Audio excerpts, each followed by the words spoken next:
Ang hirap din kasi kung ikaw si ano eh. Ang hirap din kung ikaw yung Claude eh. Sobrang kalat ng damage ng side ng Smart Omega. Ang pinaka-concentrated damage lang nila dito, basically yung kay Jom, pati yung kay Ryota. Pero anything else, kaya talaga siyang mapilas. Kaya ngayon, kung nagets mo din kung bakit hindi din siya basta-basta pumapasok, kasi nga naman dahil dun sa mga scattered na damage na yon, yun alam mo yung mga AOE.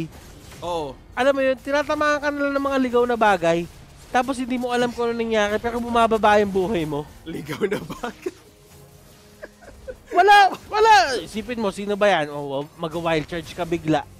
Mag-power of nature ka. Hindi naman sinasadya yun eh. Minsan tututok sa'yo yun, minsan hindi.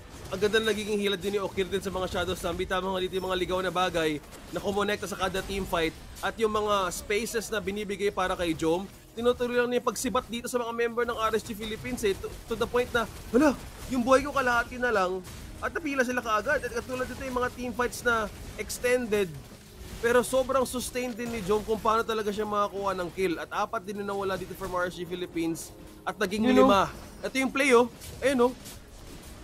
Dahil sa play na yon, akala ni Kite na makukuha niya yung kill na yon, kasi kung tutuusin, kapag makuha niya yung kagat na yon tapos matulak niya unti-unti yung Moskov Decimate tapos sabay takbo.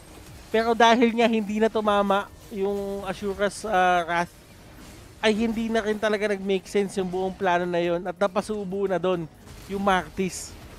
At naiwan talaga dito dumipensa si Marty, si Finn at si Pamela. It wasn't enough dahil how they wanted to enter the base with the minions pushing in from top to mid. At kung paano din ginawa ni Jom yung posisyon na